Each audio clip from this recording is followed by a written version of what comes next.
All right, hello everyone. It's Wednesday, August 7th.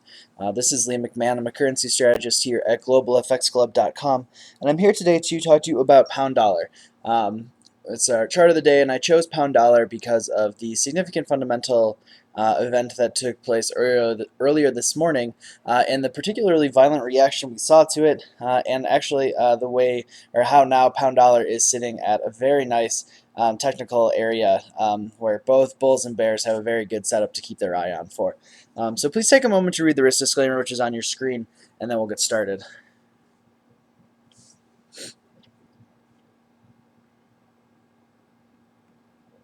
Okay, so here we have the daily chart of pound dollar.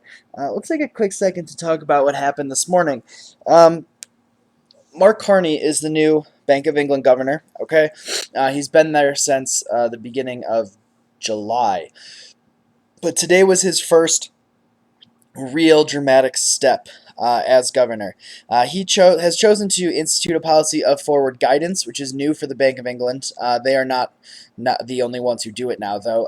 The Fed does it. Many of the reserve banks around the world do it. And all it means is that they're basically giving you clues about what they're looking for before they raise interest rates.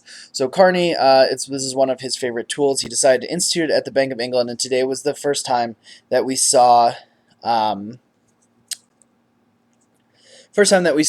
any sort of forward guidance from the Bank of England in the form of the inflation statement that was due out today.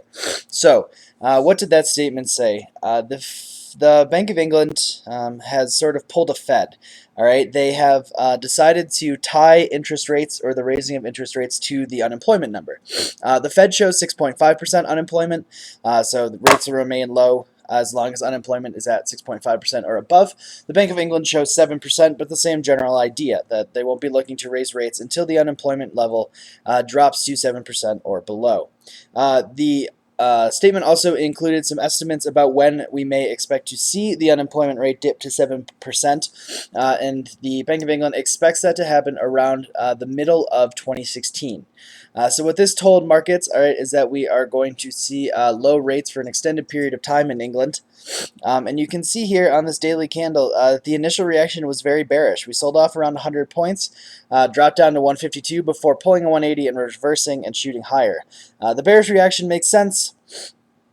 It was a somewhat dovish statement that, they're going to keep rates low for at least the next 3 years, dependent on data. But the reversal is also not particularly surprising when you think about it. They didn't talk about additional stimulus measures. They didn't take it off the table, but they didn't say any specific plans to increase the amount of stimulus. And since there was so much uncertainty built in about what exactly was going to happen at this first ever forward guidance of the Bank of England, that I think markets were just relieved to get it out of the way and were willing to buy the pound on anything short of massive new quantitative easing. So that's the fundamentals. So let's talk about the techs. We are actually just pushing above the 200-day EMA. Right now we are set to close above it. We still have about 4 hours before the daily close at this recording. But we are also just shy of a very significant trend line here, dating back from the 163.79 highs back in January. All right, so the pound actually made its high of the year on the second day of the year, and it's been in decline ever since. And now we are testing that trend line again. The second connecting trend line came in mid-June, and now we are sitting here about to test it again for the third time. We'll see whether or not we react to the downside, all right, or if we start to break and push higher. Now, bulls and bears, I said, each have a technical setup here. Bears setup is fairly obvious. It's a short against this trend line, assuming it will hold. Your first target should be 154, which is about 100 pips lower. All right, so 154. There's some minor trend line support there, and it also is pretty close to the 100-day EMA. Below 154, all right, we have a trend line connecting these 2 points. That will be your next major support or to watch. A break below that trend line, and again, 148 seems to be in reach. Bulls, on the other hand, will be looking for one of two things. First, a break of this descending trend line and a daily close above. All right. If that happens, first target 157.51, this second test of the trend line, then above there you'll have to start looking for some fairly extensive moves higher towards 159 and even 160.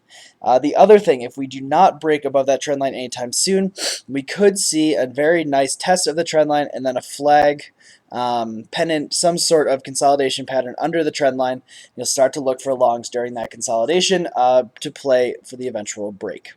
All right, so that's what I'm looking at pound dollar. Some very interesting position here, some very interesting reactions to the data. Remember that the last three important releases out of the UK, the three key PMI numbers, all very, very positive for the UK economy.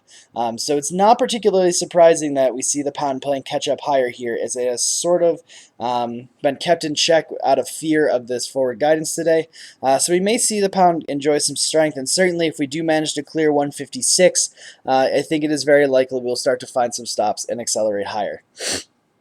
Alright, so that is your chart of the day. If you have any questions, please feel free to head on over to globalfxclub.com. I'll be happy to talk to you there. Good luck trading the second half of the week, and I'll talk to you soon.